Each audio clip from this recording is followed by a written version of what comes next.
예, 오늘 하나님의 말씀 사사기 7장 1절과 2절, 8장 16에서 19절까지 말씀입니다. 사사기 7장 1, 2절과 8장 16, 19절 제가 읽어드리도록 하겠습니다. 여룻바알이라 하는 기드온과 그를 따르는 모든 백성이 일찍이 일어나 하롯셈 곁에 진을 쳤고 미디안의 진영은 그들의 북쪽이요 모레산 앞 골짜기에 있었더라. 여호와께서 기드온에게 이르시되 너를 따르는 백성이 너무 많은즉 내가 그들의 손에 미디안 사람을 넘겨주지 아니하리니 이는 이스라엘이 나를 거슬러 스스로 자랑하기를 내 손이 나를 구원하였다 할까 함이니라. 8장 16, 19절입니다. 그 성읍의 장로들을 붙잡아 들가시와 찔레로 숫곳 사람들을 징벌하고 분우엘 망대를 헐며 그 성읍 사람들을 죽이니라. 이에 그가 세바와 살문나에게 말하되 너희가 다볼에서 죽인 자들은 어떠한 사람들이더냐 하니 대답하되 그들이 너와 같아서 하나같이 왕자들의 모습과 같더라 하니라. 그가 이르되 그들은 내 형제들이며 내 어머니의 아들들이니라. 여호와께서 살아계심을 두고 맹세하노니 너희가 만일 그들을 살렸더라면 나도 너희를 죽이지 아니하였으리라 하고.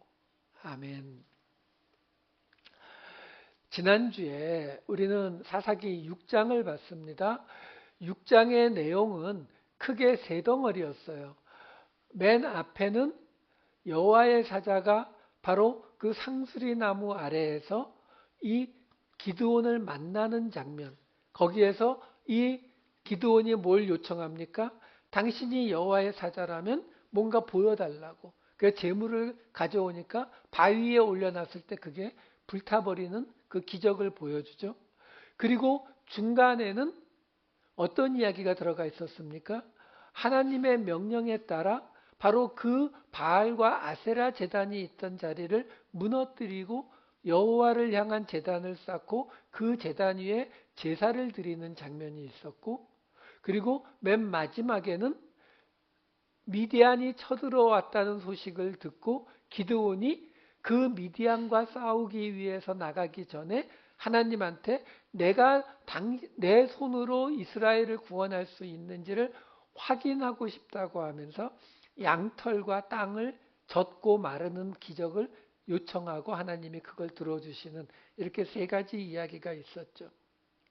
그런데 무슨 이야기를 말씀드렸습니까? 샌드위치 구조로 이 6장에서 하고 싶은 이야기는 가운데 있는 이야기. 곧 바알의 제단을 헐고 그 자리에 하나님의 제단을 쌓은 그 기드온을 뭐라고요? 여룻바알, 바알과 싸우는 자라는 이름을 갖게 되었다. 이게 지난주의 이야기였어요. 우리가 지금 지난주에도 말씀드렸고 그 전에도 계속 말씀드렸지만 지금 세상의 풍요의 기준, 그렇죠? 이 바알의 기준과 싸워야 된다고 했잖아요. 근데 그 바알의 기준과 싸운다는 것을 너무 단순화시키시면 안 돼요. 아, 풍요의 기준이니까 나는 가난하고 돈이 없어도 별로 그거에 매달리지 않고 살아가야겠다라는 것은 우리 조선시대 때 성리학이에요. 성경의 이야기가 아니라고요.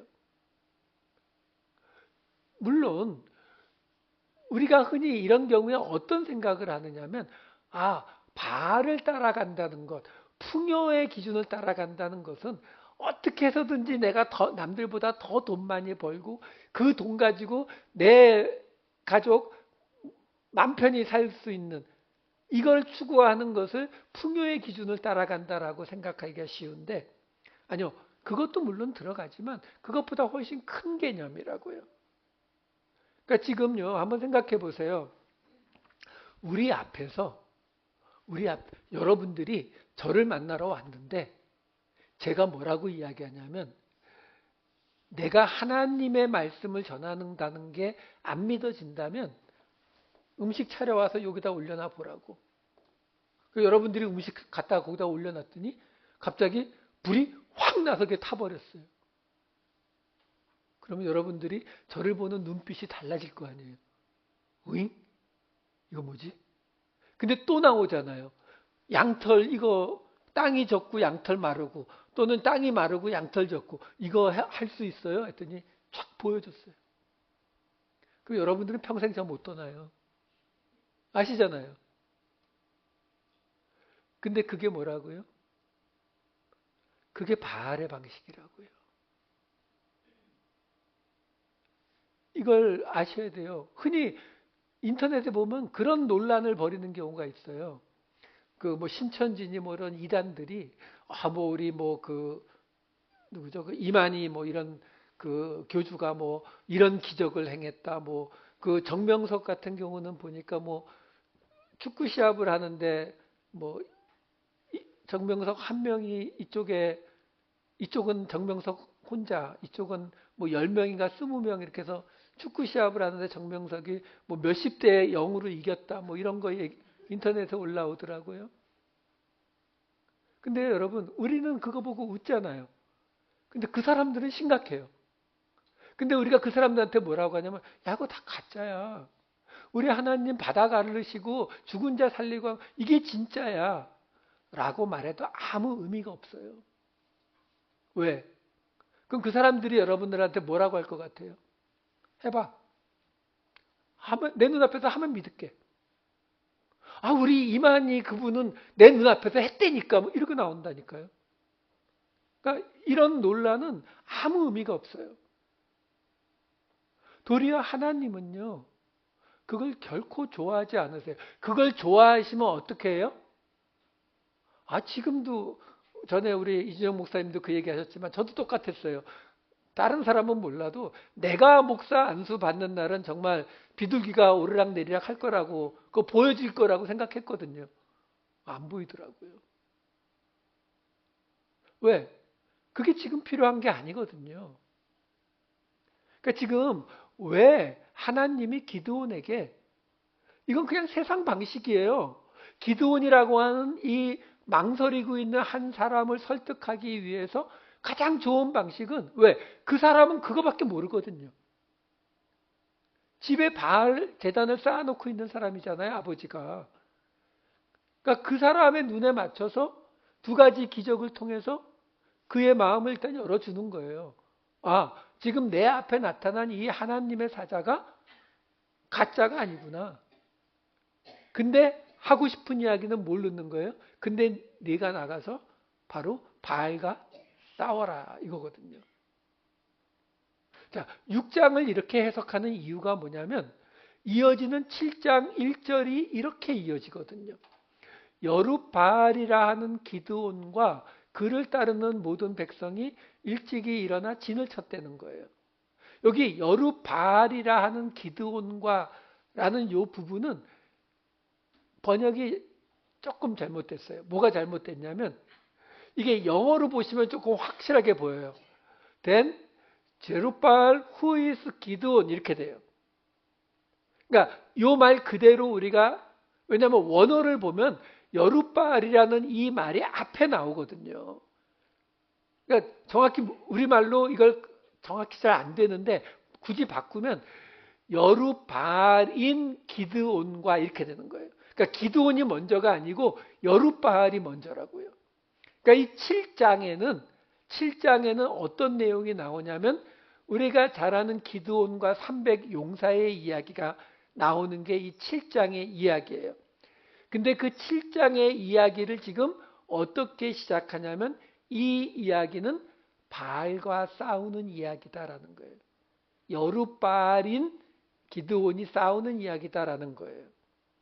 그러니까 그 기준을 분명히 잡고 이 이야기를 보셔야 되는 거예요. 이야기는요, 여러분들도 아마 많이 들어보셨을 거예요. 지금 너무 길어서 제가 본문을 안 읽는 거예요. 지금 6장 뒷부분에 보시게 되면은 기드온이 각 지파의 사람을 보내갖고 사람을 모아요. 왜? 미디안과 아말렉과 동방 사람들이 요단강을 건너 쳐들어왔거든요. 그러니까 싸워야 되는데 자기만 갖고 안 되니까 다른 지파들을 모은다고요. 그 모아놓고 하나님한테 물은 거예요. 내가 이스라엘을 구원할 수 있을까요?를 양털을 가지고 물은 거예요. 그리고 그 양털 이야기가 끝나자마자 지금 7장 1절로 들어와서 이거는 여룻바알의 이야기다라고 말하고 있는 거예요. 그래서 하나님이 뭐라고 하시냐면은 많이 모였죠. 한 3만 명이 넘게 모인 거예요. 모였는데 하나님이 너무 많다고. 가고 싶은 사람 다 돌려보내라. 그러니까 2만 2천 명이 돌아갔어요. 10,000명이 남았다고 그래요. 그 10,000명 중에서 하나님이 좀 복잡한 이야기를 해요. 저 사람 중에서 내가 찝는 사람 다 돌려보내고 개울가에 가서 물 마시라고 할 때 개처럼 엎드려서 혀로 그런 사람들이 있었다는 게 굉장히 신기하긴 한데 어쨌든 엎드려서 혓바닥으로 물을 먹는 사람 따로 떼고 무릎을 꿇고 물을 먹는 사람 따로 떼고 무릎을 안 꿇고 어떻게 마셔요? 그래서 이 7장에도 여러분 읽어보시면 대부분의 사람들이 무릎을 꿇고 마시기 때문에 혀로 핥아먹는 사람만 따로 뽑아요. 그게 300명이에요. 그러니까 300명이라는 숫자는 전혀 중요하지 않아요. 그냥 이 이야기는 무슨 이야기예요? 하나님이 너무 많으니까 최대한 줄인 거예요. 그래서 어떤 주석책들을 보면은 뭐 엎드려서 핥아먹는 사람들은 뭐 어떤 뭐 의미가 있고 뭐 이런 식으로 설명하는데 전혀 그렇지 않아요. 그냥 핥아먹든 무릎을 꿇고 마시든 하나님이 주고서 그 중에 제일 조그만 숫자인 거를 그냥 잡는 거예요. 왜? 이게 이어지는 7장 2절이 이렇게 나오거든요. 여호와께서 기드온에게 이르시되 너를 따르는 백성이 너무 많은즉 내가 그들의 손에 미디안 사람을 넘겨주지 아니하리니 이는 이스라엘이 나를 거슬러 스스로 자랑하기를 내 손이 나를 구원하였다 할까 함이니라. 그러니까 숫자가 조금이라도 되면은 기드온도 그렇지만 이스라엘 백성들도 우리가 열심히 싸워서 이겼다라고 말할까봐 애초부터 가능하지 않은 숫자로 확 줄여버리신 게 300명이다라는 이야기예요. 자, 그 300명을 가지고 저쪽은 몇 명이냐? 몰라요. 그냥 많대요. 7장 12절을 보면은 뭐라고 나오냐면은 골짜기에 누웠는데 메뚜기의 숫자와 같고 그들의 낙타가 해변의 모래처럼 많았대요. 그러니까 뭐 몇만 명, 몇십만 명 뭐 그럴 수 있겠죠. 근데 그게 어차피 의미가 없어요. 왜 의미가 없느냐? 이 싸움은 어떻게 진행됩니까? 7장 16, 20, 22절을 읽어드릴게요. 그 300명을 세 대로 나누어서 각 손에 나팔과 빈 항아리를 들리고 항아리 안에는 횃불을 감추게 하고 20절 세 대가 나팔을 불며 항아리를 부수고 왼손에 횃불을 들고 오른손에 나팔을 들어 불며 외쳐 이르되 여호와와 기드온의 칼이다 하고 22절 300명이 나팔을 불 때에 여호와께서 그 온 진영에서 친구끼리 칼로 치게 하심으로 적군이 도망하여 스레라의 베시다에 이르고 그러니까 왜 의미가 없냐면 싸운 적이 없어요. 나팔하고 항아리 들고 갔거든요. 그러니까 300명이든 3만 명이든 어차피 의미는 없는 거예요. 근데 이 이야기를 가만히 보면 어디서 많이 보던 이야기죠. 여리고성 이야기죠. 여리고성이 어떻게 무너졌어요? 뺑뺑 돌아서. 여기서도 항아리 깨고 나팔 불어서. 그러니까 이 두 가지 이야기는 분명한 의도가 있죠. 어떤 의도요? 아까 나왔듯이 이거는 하나님의 싸움이다라는 거죠. 그래서 이 여리고성에서는 그걸 뭘로 표현해요? 전리품을 하나도 가져가지 말라고. 다 하나님 거라고. 근데 아간이 그거 훔쳐갔다가 난리가 났잖아요. 그게 여리고성이라고요. 그러니까 그걸 통해서 그 여리고성이 가나안 땅에 들어간 첫 전쟁이었기 때문에 그 이후의 모든 전쟁은 이스라엘 백성들이 칼을 들고 싸웠을지언정 그 모든 것이 다 하나님이 싸우는 하나님의 전쟁이다라는 것을 보여주는 거거든요.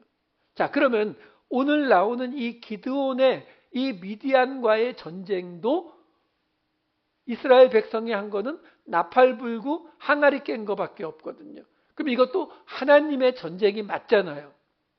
자, 그러면 여리고는 약속의 땅에 들어가서 벌이는 첫 번째 전쟁이기 때문에 이 전쟁을 통해서 그 약속의 땅의 모든 전쟁이 하나님의 전쟁이다라는 것을 상징적으로 대표적으로 보여준 거라면, 그러면 이 기드온이 지금 미디안을 물리치는 이 전쟁은 어떤 의미를 가지고 있는 하나님의 전쟁이냐라는 거예요. 하나님의 전쟁이란 건 분명한데, 근데 그 하나님의 전쟁을 이라는 것을 말해주는 의미가 뭐냐라는 거죠. 그게 우리가 지난주에 잠깐 봤죠. 바로 하나님의 전쟁이 어떤 거라고요? 다윗이 나발을 죽이러 가는 그 발을 그 나발의 아내 아비가일이 막아서면서 하나님의 전쟁을 하기 위해서 어떻게 하라고요? 죽이지 말라고. 그래서 선한 싸움이라 그랬죠. 신약에서는. 선한 싸움. 어떤 싸움이 선한 싸움이에요? 죽이는 싸움이 아니라 살리는 싸움. 이게 지난주 이야기였거든요. 자, 그러면 오늘 나오는 이 기드온의 이야기는 어떤 것을 보여주면서 그것을 하나님의 전쟁이라고 우리에게 말해 주려고 하느냐라는 거예요. 자, 그러면 이 여룻바알의 전쟁, 바알과 싸우는 거거든요. 그럼 바알과 싸우는 전쟁이 아까 말씀드린 것처럼 단순히 돈을 좋아하고 부자가 되길 원하고 이것만을 말하는 게 아니라 그랬잖아요. 바로 바알이 의미하는 세상의 풍요의 기준, 제가 자주 말씀드리는 걸로는 인과응보 권선징악이라고 하는 이 세상의 기준, 그 세상의 기준과 싸우는 거거든요. 자, 그러면 그 세상의 기준과 싸운다는 것이 뭐냐라는 거예요. 여러분, 조금 큰 이야기를 좀 해볼까요? 예를 들어서 지금 우리는 자본주의 사회에 살고 있어요. 경제적으로는 자본주의, 정치적으로는 민주주의 사회에 살고 있죠. 그러면 이 자본주의와 민주주의라고 하는 것은 바알의 방식일까요? 하나님의 방식일까요? 공산주의는요? 사회주의는요? 여러분, 이 모든 것들은 쉽게 말하면 이렇게 생각하시면 돼요. 요즘 한국도 그렇고 미국도 그렇고 정치적인 게 아주 서로 극단으로 나누어서 싸우고 있잖아요. 그렇죠? 자, 아까 그래서 말씀드렸어요. 하나님의 싸움은 어떻게 나타난다고요? 사람을 살리는 것으로 나타난다고요. 그럼 공산주의는 그렇게 사람을 많이 죽였으니까 이건 바알이고, 민주주의는 하나님. 여러분, 우리가 사는 이 자본주의도요, 내가 돈을 많이 벌고 내가 넉넉한 삶을 누리기 위해서는 누군가는 가난 속에 있어야 돼요. 그동안 우리가 사는 이 미국 땅이 풍요를 누렸던 이유가 뭐예요? 다른 가난한 나라에서 그 이익을 가져왔기 때문에 그래요. 그러니까 공산주의, 민주주의, 자본주의, 사회주의 다 이 세상의 방식이에요. 그 중에 우리는 민주주의와 자본주의가 그나마 지금까지 인류 역사 속에 해봤더니 가장 나아서, 그나마 가장 피해가 덜해서 우리가 이걸 쓰고 있는 거죠. 자, 제가 이런 말씀을 드리는 이유를, 지금 오늘 이 기드온의 전쟁에서 어떤 모습이 나타나고 있는데 그 모습 때문에 그래요. 독일의 유명한 철학자가 있죠. 신은 죽었다를 외쳤던 니체가 있어요. 그 사람이 선악을 넘어서라는 책에서 쓴 구절이 아주 유명한 구절이 있습니다. 제가 읽어드릴게요. 괴물과 싸우는 사람은 스스로 괴물이 되지 않도록 주의해야 한다. 내가 시면을 오랫동안 들여다본다면 그 시면 또한 너를 들여다볼 것이기 때문이다. 이 세상에서는요, 우리가 볼 때에 괴물로 느껴지는 사람들이 있어요. 뭐 대표적으로 히틀러가 있고, 뭐 김일성이 있고, 뭐 이런 사람들이 있죠. 뭐 어떤 분들은 트럼프를, 어떤 분들은 바이든을 그렇게 생각할 수도 있고, 또 작게 보면 내 주변에서 나를 힘들게 하는 사람들도 있어요. 자, 문제는 그 사람들, 그런 나를 힘들게 하는 사람들이 있으면 우리가 하나님한테 기도하잖아요. 하나님 제발 나 저 사람 좀 어떻게 해달라고. 나 저 사람 때문에 너무너무 힘들다고. 그렇죠? 근데 그렇게 말할 때에 우리는 그걸 지금 이 사사기에서 뭐라 그래요? 이스라엘 백성이 하나님께 부르짖었더라. 하나님이 사사를 보내서 구원해 주신다고요.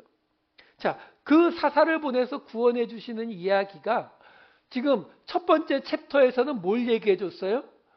에훗과 삼갈과 드보라를 거치면서 왼손잡이와 잊혀진 사람과 여자 드보라를 거치면서 하나님이 사용하시는 사람들이 이제는 영웅적인 사람들만이 아니라 그냥 평범한 사람들 속에서 하나님이 뽑아 쓰신다 라는 것을 첫 번째 챕터에서 알려줬다면 지금 이 기드온은 두 번째 챕터잖아요.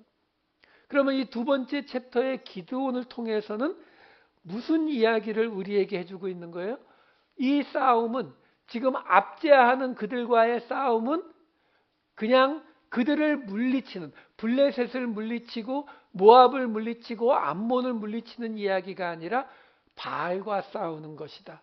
세상의 기준과 싸우는 것이다. 라는 것을 우리에게 보여주고 있는 거잖아요.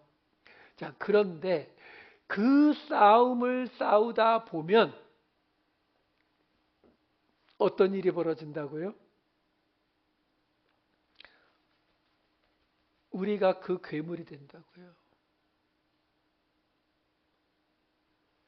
이걸 생각하셔야 돼요. 여러분 니체의 아버지가 루터교 목사였습니다. 니체도 신학을 공부했던 사람이에요. 중간에 때려쳤지만. 그가 이야기하는 거죠. 너희들이 지금 괴물과 싸운다고 이야기하는데 너희들 그 괴물과 싸우다가 너희가 괴물 된다? 인터넷을 이 설교를 준비하면서 인터넷을 찾다 보니까 아주 좋은 글이 하나 있어서 누가 쓴 건지 모르니까 그냥 허락 없이 베껴왔어요. 보여드릴게요. 과거에 일어났던 일을 바꾼다고 해서 달라지는 것은 없다. 만일 당신이 시간 여행을 해서 과거로 돌아갔다고 가정해보자. 그리고 당신은 대량 학살자 스탈린을 죽였다. 하지만 그래도 일어날 일은 일어나게 되어 있다. 제2의 스탈린, 제3의 스탈린을 잡는다고 해도 일어나게 되어 있다. 그런 사람이 안 나올 때까지 계속 잡아버리면 되지 않느냐고? 축하한다. 당신이 스탈린이다. 여러분 그럴 때 없으세요? 저도 20대 30대 젊은 시절에는 대한민국에 모 대통령 누구 뭐 이런 사람 저 인간만 대통령에서 없어지면 될 것 같았거든요. 근데 그거 없어졌더니 다음 사람이 올라오더라고요. 그거 어떻게 해요? 없애야죠. 근데 만약에 없애면 어떻게 된다고요? 또 다음 사람이 있겠죠. 여러분들 중에 여기 미국에서 민주당, 공화당 어느 쪽을 지지하시는지 전 몰라요. 한국에서 지금 뭐 윤석열, 뭐 이재명 뭐 어느 쪽을 지지하시는지 전 모른다고요. 근데 혹시 그런 생각하고 있지 않으세요? 내가 이쪽을 지지하고 있는데 이쪽에 있는 저 인간만 좀 없애면 좋겠는데. 그래서 그 사람 없애면요. 그 다음 사람. 그러고 있는 거잖아요. 왜? 나는 이쪽을 지지하고 있으니까 이쪽은 하여간 다 없어지면 좋은 거잖아요. 그게 당연하다라고 생각하는 그 모습이 뭐라고요? 괴물이 되어 있는 거라고요. 그러니까 하나님의 방식은 그렇지 않다는 거거든요. 지금요. 여리고 성과 오늘 기드온의 이 전쟁이 공통점이 있다 그랬잖아요. 둘 다 하나님의 전쟁이라 그랬잖아요. 근데 다른 점이 하나 있어요. 그 다른 점이 뭐냐면 여리고 성에서는요. 여호수아서 6장을 보시게 되면은 6장 21절 그 삥삥 돌아서 성이 무너지고 난 다음에 이스라엘 백성이 들어가서 그 성 안에 있는 모든 것을 온전히 바치되 남녀노소와 소와 양과 나귀를 칼날로 멸하니라. 다 죽여버렸어요. 그러니까 여리고 성에서는 이스라엘 백성들의 한 일이 있다 없다? 있어요. 자, 그런데 오늘 이 기드온의 싸움에서는 아까 우리가 잠시 봤었지만 7장 22절에 뭐라고 나와요? 이거 세 번역으로 읽어드릴게요. 더 이해하기가 쉬워요. 300명이 나팔을 불 때에 주님께서 모든 적들이 저희들끼리 칼로 치게 하셨다. 이스라엘 백성들이 이 미디안, 아말렉, 동방 사람들을 죽였어요? 안 죽였어요? 안 죽였어요. 자기들끼리 칼로 쳐서 죽었어요.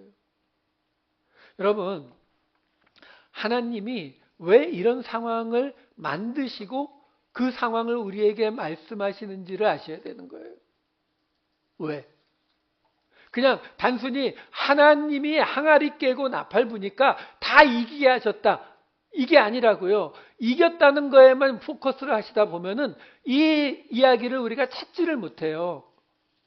지금 하나님께서 이 모세와 여호수아의 시대가 끝났다 그랬잖아요. 이제 새로 시작하는 이 시대는 어떻게 끝나요? 자기를 죽여서 이스라엘을 구원하는 삼손의 이야기로 끝나는 이야기거든요. 그러면 그 삼손의 이야기를 갑자기 툭 던지면은 사람들이 이해해요? 이해 못하죠. 못 받아들여요. 그럼 그 삼손의 이야기 이전에 뭔가 있어야 되잖아요. 그 이야기가 이 두 번째 챕터 기드온의 이야기 속에서 나오는 거예요. 전쟁을 했는데 스스로 죽인 자가 하나도 없어요. 왜요? 그거 죽이게 놔두면 어떻게 될 거 알아서요?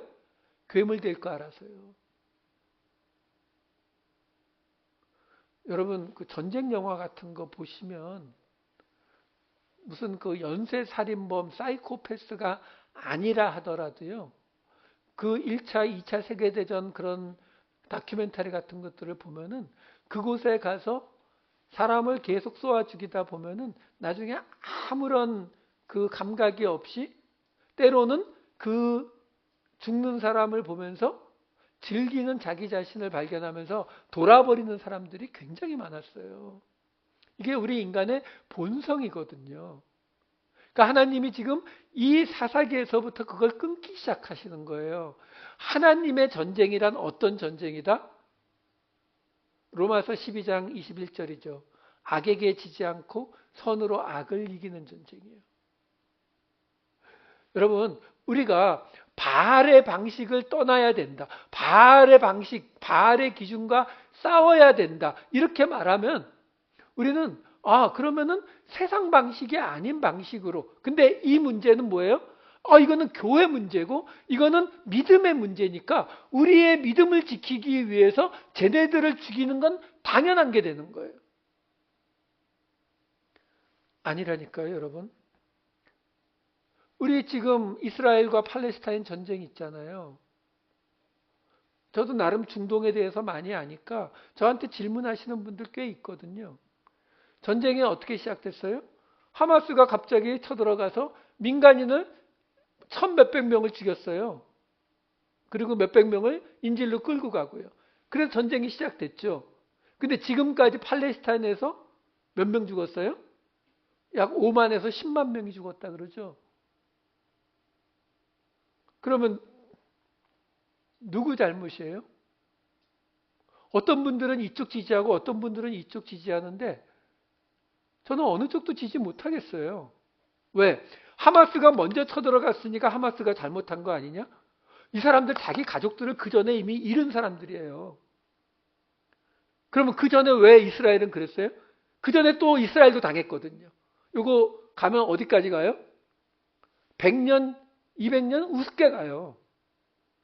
그러니까 이걸 따지는 것 자체가 의미가 없어요. 그러니까 지금 이 문제에 대해서는 전 세계 어디에 어느 누구도 해답을 못 내놓잖아요. 왜? 예, 둘 다 피해자고 둘 다 가해자잖아요. 그러니까 어느 쪽에 피해를 받고 그 피해에 보복하면서 둘 다 괴물이 되어버린 모습이잖아요. 여러분, 지난주 목요일이 4월 3일 한국의 제주도 4.3 사건이 있었던 날이거든요. 북한에서 핍박을 받고 피난 내려온 사람들이, 크리스찬들이, 그 크리스찬들이 제주도에 가서 빨갱이 같아 보이는 사람들을 3만에서 5만 명을 죽였어요. 그 당시 제주도 인구가 12만 명이에요. 근데 그들이 그 사람들을 죽이면서 어떻게 생각했어요? 자기들이 북한에서 예수님 잘 믿고 교회 세우고 잘 있었는데 빨갱이들이 와서 자기들을 죽이고 못 살게 해서 피난 내려온 거거든요. 근데 여기 와 보니까 또 빨갱이 같이 보이는 사람들이 있으니까 전 하나님의 적이다 라고 생각하면서 모 교회 청년부가 중심이 돼갖고 다 죽인 거예요. 그 숫자를. 말 그대로 아까 니체의 말 그대로 괴물과 싸우다가 괴물이 되어버린 케이스라고요. 지금 하나님이 이 기드온의 모습을 지금 우리에게 어떻게 보여주시는가 보세요. 그렇게 300명을 데리고 항아리와 나팔을 하면서 다 깨부셨어요. 자기들끼리 싸워서 다 죽어나갔어요. 남은 자들이 도망갔어요. 그 도망간 자들을 쫓아갑니다. 7장 22절 뒷부분에 보시면 적군이 도망하여 스레라의 베시다에 이르고 닷밭에 가까운 아벨 무홀라의 경계에 이르렀으며 이렇게 나오거든요. 자, 이들이 도망갔는데 여기 나오는 지명들이 어딘지 정확히 몰라요. 대강 어디쯤일 거다 짐작만 하고 있죠. 근데 그 다음에 나오는 구절을 보면은 이게 어디서 벌어진 일인지 알 수가 있어요. 23절부터 25절까지를 한꺼번에 보여주세요. 이스라엘 사람들은 납달리와 아셀과 온 므낫세에서부터 부름을 받고 미디안을 추격하였더라. 기드온이 사자들을 보내서 에브라임 온 산지로 두루 다니게 하여 이르기를 내려와서 미디안을 치고 그들을 앞질러 벳바라와 요단강에 이르는 수로를 점령하라 하매 이에 에브라임 사람들이 다 모여 벳바라와 요단강에 이르는 수로를 점령하고 또 미디안의 두 방백 오렙과 스엡을 사로잡아 오렙은 오렙 바위에서 죽이고 스엡은 스엡 포도주 틀에서 죽이고 미디안을 추격하였고 오렙과 스엡의 머리를 요단강 건너편에서 기드온에게 가져왔더라. 자, 6장에 보면은요, 이 미디안과 아말렉과 이 사람들이 요단강 동편에 있었기 때문에 요단강을 건너와서 쳐들어왔던 거예요. 근데 지금 여기서 기드온의 300명에게 완전히 박살이 나니까 당연히 도망간 거예요. 그러니까 어디로 갔겠어요? 요단강 건너가려고 도망갔겠죠. 그러니까 지금 기드온이 어떻게 하냐면은 이스라엘 다른 지파, 납달리, 아셀, 므낫세 지파들을 불러서 추격했어요. 그래가지고 그 중에서도 특히 에브라임 지파들이 모여서 요단강 건너가는 수로를 점령하고서 거기서 도망오는 이 적군들을 다 물리친 거예요. 그리고 그 우두머리인 두 사람은 요단강 건너편에서 가져왔다는 말로 봐서 요단강을 건너서 도망갔는데 거기까지 쫓아가서 죽여서 머리를 가져왔다는 거죠. 자, 지금 7년 동안 이스라엘이 미디안의 압제 속에 있었어요. 밀타작을 할 때 숨어서 해야 될 정도로 힘들었다고요. 그러다가 지금 드디어 하나님이 응답하셔서 복수할 수 있게 된 거잖아요. 그 압제를 벗어날 수 있게 된 거잖아요. 여러분, 우리가 일본의 그 압제 밑에 있다가 일본에게서 벗어날 수 있게 되었는데, 근데 그런 기회가 왔는데 조금 쫓아가서 죽이는 정도까지는 괜찮은 거 아닌가요? 아닌가요? 너무 과격한가요? 그냥 보냈어야 되나요? 지금요, 여기에 문제가 있어요. 지금 이 성경은 이들이 여기까지 쫓아가서 죽인 것에 대해서 그것이 너무 과했다든가 아니면 괜찮다든가 하는 말을 우리에게 전혀 해주지 않아요. 근데 분명한 거 하나가 있죠. 지금 이 이야기의 맨 앞에 23절에 뭐가 있었어요? 이스라엘 사람들은 납달리와 아셀과 온 므낫세에서부터 부름을 받고 미디안을 추격했다고 나와요. 그러니까 기드온이 사자들을 보내서 에브라임 지파도 불러냈다고 나오잖아요. 근데 이들이 누구냐면 6장 35절을 보면은 이렇게 나와요. 기드온이 또 사자들을 온 므낫세에 두루 보내매 그들도 모여서 그를 따르고 또 사자들을 아셀과 스불론과 납달리에 보내매 그 무리도 올라와 그를 영접하더라. 이거 6장 끝에 나오는 말이에요. 무슨 말이냐면요. 아까 7장에 들어와서 32,000명이 모였는데 하나님이 다 돌려보내고 300명 남았잖아요. 근데 그 32,000명 모인 게 누구라고요? 이 사람들이에요. 므낫세, 아셀, 스불론, 납달리, 에브라임. 근데 지금 그 전쟁을 이겼는데 그 도망가는 자를 쫓기 위해서 기드온이 누굴 불렀다고요? 이들을 다시 불렀어요. 그러니까 분명한 거 우리가 알 수 있는 거 하나가 있죠. 뭐예요? 하나님이 300명으로 줄인 이유가 뭐예요? 이거 하나님의 싸움이다. 내가 싸우는 거다. 너희가 이거 싸우고 나서 너희의 손이 이스라엘을 구원했다는 말 못하게 하려고 내가 이러는 거다. 라고 말했는데 기드온은 그 사람들을 다시 불러들여서 이 싸움을 마무리하더라라는 거예요. 그랬더니 그 결과가 곧장 8장 1절에 이렇게 결과가 나타납니다. 에브라임 사람들이 기드온에게 이르되 내가 미디안과 싸우러 갈 때에 우리를 부르지 아니하였으니 우리를 이같이 대접함은 어찌 됨이냐 하고 그와 크게 다투는지라. 에브라임 사람들이요. 아까 보시면은 그 요단강 건너가는 수로를 점령해서 사람들을 죽인 게 에브라임이에요. 근데 그거 갖고 만족이 안 되는 거죠. 왜 우리 안 불렀냐는 거예요, 미리. 이유가 우리에게 나오지 않아요. 그리고 재밌는 건 이 에브라임 지파가 나중에 입다에게도 똑같은 일을 합니다. 12장 1절. 에브라임 사람들이 모여 북쪽으로 가서 입다에게 이르되 네가 암몬 자손과 싸우러 건너갈 때에 어찌하여 우리를 불러 너와 함께 가게 하지 아니하였느냐. 우리가 반드시 너와 네 집을 불사르리라 하니. 입다에게는요. 네 집을 불살라 버리겠다는 협박까지 들어가요. 자, 보세요. 여러분 지금 이 사사기 여호수아 이야기가 끝나고 약속의 땅에 들어온 이스라엘 12지파 이야기잖아요. 근데 그 12지파 안에서 첫 다툼이 일어났어요. 에브라임 지파가 이 기드온에게. 근데 기드온은 어느 지파예요? 므낫세. 에브라임과 므낫세는 요셉의 아들이죠. 거기서 다툼이 일어나더라라는 거예요. 왜요? 왜 에브라임 지파가 기드온에게 불만을 터했을까요?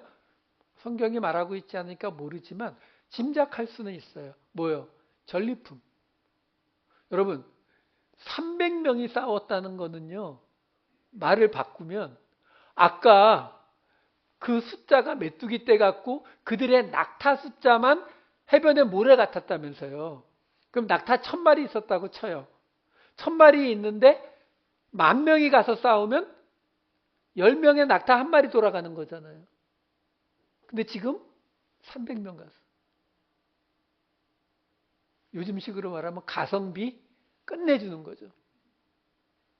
그러니까 그렇게 모든 걸 놓고 도망가는 미디안을 쫓아가서 죽인 에브라임은 생각보다 얻은 게 별로 없었겠죠. 아마 그것 때문에 불평을 토했을 수 있어요. 근데 기드온이 어떻게 대답하냐면 8장 2절 3절에 이렇게 대답합니다. 기드온이 그들에게 이르되 내가 이제 행한 일이 너희가 한 것에 비교되겠느냐. 에브라임의 끝물 포도가 아비에셀의 만물 포도보다 낫지 아니하냐. 하나님이 미디안의 방백 오렙과 스엡을 너희 손에 넘겨주셨으니 내가 한 일이 어찌 능히 너희가 한 것에 비교되겠느냐 하니라. 기드온이 이 말을 하매 그때에 그들의 노여움이 풀리니라. 한마디로 말하면 뭐라고 한 거예요? 전리품은 우리가 대부분 가졌지만 사실 이 전쟁을 제대로 이긴 건 다 너희 덕분이지. 너희가 그 우두머리들 죽였고 너희가 다 마무리했잖아. 그러니까 한마디로 말하면 이 미디안을 물리친 명예를 이 에브라임에게 준 거예요. 그러니까 그들이 그 정도로 납득하고 물러섰대요. 여러분, 이 에브라임이 입다에게도 그랬다고 했잖아요. 근데 입다는 어떻게 했는지 아세요? 이 에브라임하고 싸워가지고 에브라임 4만 2천 명을 죽여버립니다. 여러분, 지금 우리는 사사기에 나오는 사사 한 사람의 이야기를 보고 있는 게 아니에요. 온니엘부터 시작돼서 삼손까지 이어지는 이 전체 교육 과정을 우리가 보고 있는 거라고요. 이 전체 교육 과정을 통해서 하나님이 우리에게 뭘 설명하려고 하는지를 우리가 봐야 되는 거거든요. 그러니까 지금 이 기드온부터 뭐가 이 12지파의 이 모세와 여호수아 밑에서 그들의 명령을 따르던 그 하나가 되었던 이 공동체, 이스라엘이라는 공동체가 여기서부터 삐끗 하기 시작하는 거예요. 이렇게 해서 어쨌든 기드온이 달랬어요. 무마시켰어요. 자, 문제가 있죠. 어떤 문제? 기드온의 기분이 어땠을까요? 이건 뭐 답이 없지만 우리가 상상해 볼 수 있잖아요. 지금 7년 동안 미디안의 압제에 있었는데 하나님이 나를 선택하셔가지고 내가 이끌면서 지금 미디안과 아말렉과 동방 사람들을 다 물리쳤죠. 그러면 사람들이 어떻게 해야 돼요? 그렇죠? 와, 기드온 짱 뭐 이런 거, 그렇죠? 근데 지금 그걸 누구한테 줬어요? 에브라임에게. 왜냐하면 에브라임하고 싸우긴 좀 그렇잖아요. 같은 요셉 가문이기도 하고 에브라임은 여호수아 지파인데. 그러니까 양보했단 말이에요. 그러면 기분이 좋아요? 안 좋아요? 안 좋죠. 그래서 기드온은 요단강을 건너서 남은 적군들을 쫓아갑니다. 쫓아가는데 배가 고프고 피곤해졌어요. 근데 그곳에 숫곳이라고 하는 곳이 있고 브누엘이라고 하는 곳이 있어요. 그곳에 들려서 기드온이 이야기합니다. 우리 지금 우리 모두의 적이잖아요. 저 미디안을 지금 쫓아가고 있다. 그들의 왕 세바와 살문나 쫓아가고 있으니까 우리한테 떡 좀 다오. 어디서 많이 봤죠? 다윗이 나발에게 떡 달라고 한 거랑 똑같아요. 근데 거절당해요. 브누엘에서도 거절당해요. 사사기 8장 6절에서 9절 읽어드릴게요. 숫곳의 방백들이 이르되 세바와 살문나의 손이 지금 내 손에 있다는 거냐? 잡았어? 못 잡았잖아. 근데 왜 어찌 우리가 네 군대에게 떡을 주겠느냐 하는지라.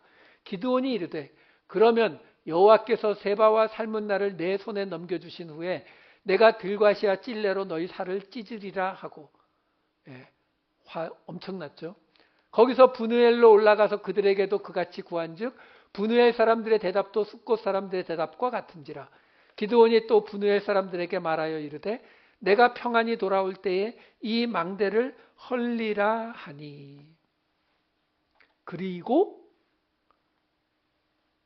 약속을 잘 지키는 우리 착한 기드온께서는 돌아오는 길에 제대로 복수를 합니다. 사사기 8장 16, 17. 그 성읍의 장로들을 붙잡아 들가시와 찔레로 숫곳 사람들을 징벌하고 브누엘 망대를 헐며 그 성읍 사람들을 죽이니라. 근데요, 여러분, 이 숫곳과 브누엘은요, 이방인이 아니에요. 여호수아서 13장 27, 28절을 보시게 되면 여기 숫꽃만 나오는데요. 골짜기에 있는 벳하람과 벳니므라와 숫꽃과, 그래서 28절에 가면 이는 갓자손의 기업으로. 갓은 여종 비라의 자식이죠. 그러니까 쉽게 말씀드리면 에브라임에게는 쫄려서, 에브라임에게는 뭐라고 못하고 미안해, 근데 이 전쟁은 사실 당신들이 이긴 거나 다름없잖아. 당신들이 모든 공 다 가져가 해놓고, 우리 뭐라고 하죠? 동대문에서 뺨 맞고, 인터넷을 찾아봤더니 한강도 있고 종로도 있고 뭐 다 달라갖고 어느 게 맞는지 모르겠는데, 하여간 좌우지간 동대문에서 뺨 맞고 종로에서 화풀이하고 있는 모습이 지금 기드온에게서 그대로 나타나고 있는 거예요. 같은 이스라엘 12지파라니까요. 그 사람들을 떡을 안 줬다고. 근데 우리는 이미 봤죠. 다윗이 떡을 안 줬다고 나발을 죽이려 했을 때 그를 죽이지 않은 것을 뭐라고 했다고요? 하나님의 싸움이었다. 지금 이 기드온의 모습이 어디로 가버렸어요? 괴물과 싸우다 괴물이 되는 자리로 갔죠. 그래서요, 이 사람들을 죽였잖아요. 숫꽃 사람과 분우엘 사람들을 죽였다는 그 구절에 곧장 이어서 나오는 18, 19절이 이렇게 나오는 거예요.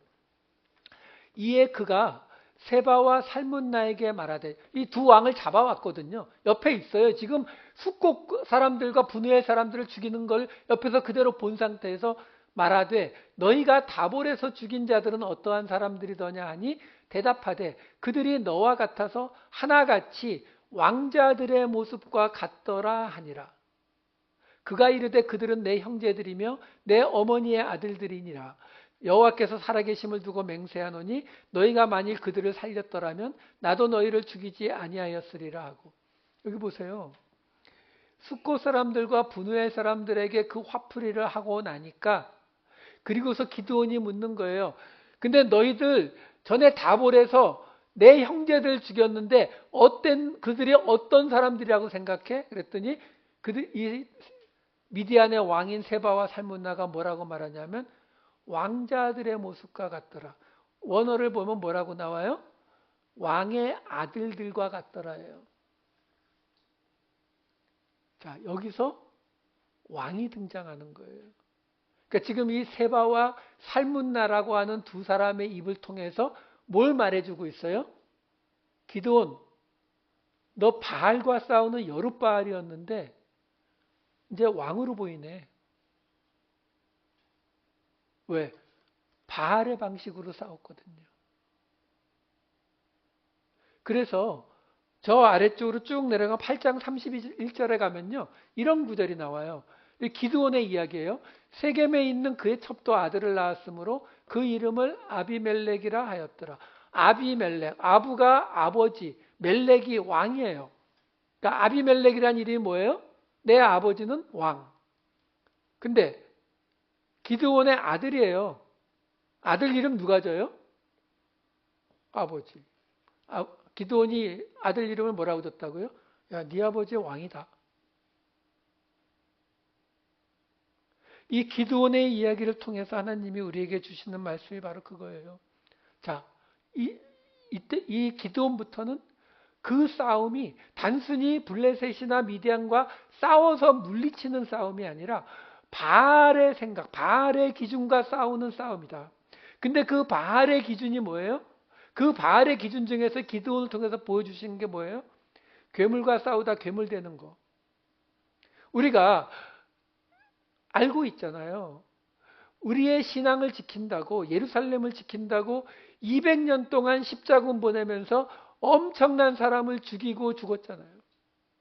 그 당시엔 그게 옳다라고 생각했다고요. 왜? 하나님의 일을 하는 거니까 그 하나님의 일을 방해하는 자들은 죽이는 게 당연하다라고 생각했다고요. 근데 문제는 사사기 때부터 이미 하나님이 얘기하고 계셨다고요. 하나님의 전쟁은 그런 게 아니라 살리는 전쟁이라고요.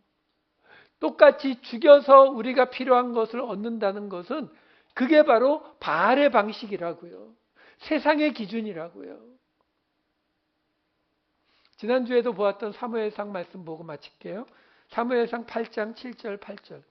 왕을 원하는 이스라엘 백성들에게 하나님이 이렇게 말씀하십니다. 여호와께서 사무엘에게 이르시되 백성이 내게 한 말을 다 들으라. 이는 그들이 너를 버림이 아니요 나를 버려 자기들의 왕이 되지 못하게 함이니라. 이건 지난주에 봤거든요. 그 다음에 이어지는 8절이 이래요. 내가 그들을 애굽에서 인도하여 낸 날부터 오늘까지 그들이 모든 행사로 나를 버리고 다른 신들을 섬김같이 내게도 그리하는도다. 무슨 말이에요? 지금 사무엘에게 와서 왕을 세워달라는 이스라엘 백성들의 요구가 뭐라고요? 다른 신을 섬기겠다는 얘기하고 똑같다라는 말이에요.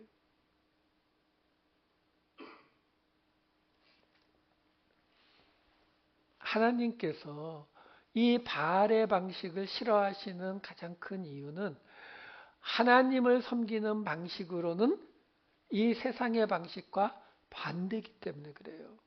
우리가 하나님을 주님으로 섬기려면 이 바알의 방식을 떠나야만 한다라는 거예요. 특별히 지금 한국도 이제 또 대통령 선거 들어가면서 요즘 트럼프 문제로 이 미국도 정치적으로 너무나 극단화되면서 양쪽에서 서로를 비난하고 정죄하는 이야기로 가득 차잖아요. 그러면서 인터넷을 들어가 보면요. 뭔 말을 못해요. 그냥 쉽게 말하면 너 누구 지지자야? 이거부터 물어요. 여러분, 하나님을 믿는다는 건 그게 아니에요. 우리는 바로 그런 모습과 싸우는 거예요. 바알의 모습과 싸우는 거라고요. 내가 옳고 그름을 증명하려고 하지 마세요.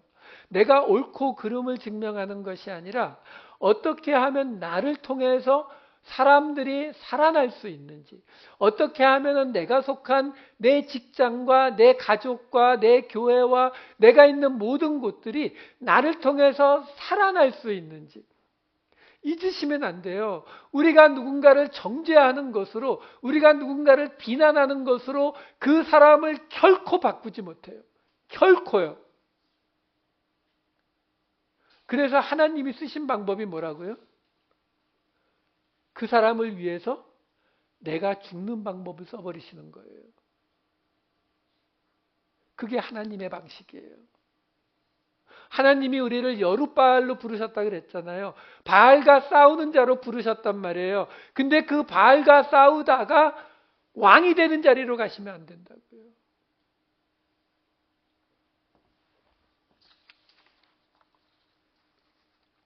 언제나 선으로 악을 이기시는 그 하나님의 방식 잊지 마시고 새로운 한 주도 선으로 악을 이겨보겠노라 결단하시면서 살아가시는 저와 여러분 되시기를 우리 주님의 이름으로 축원합니다. 기도하시겠습니다. 사랑이 많으신 아버지 하나님, 세상과 다르게 구별되게 살라는 하나님의 말씀이 겉모습이 아니라 큰 소리로 기도하고 구제하며 사진 찍는 모습이 아니라 선으로 악을 이기는 삶. 바알과 싸운다는 것은 싸워 승리하는 것이 아니라 내 안에 있는 바알과 싸워 내 옛사람을 죽이는 것임을 온전히 깨닫고 새로운 한 주를 여룻바알로 왕이 되지 않는, 괴물이 되지 않는 여룻바알로 살아내는 우리 모두가 되게 하여 주시옵소서. 감사드리옵고 이 모든 말씀 우리 주 예수 그리스도의 이름으로 기도하옵나이다. 아멘.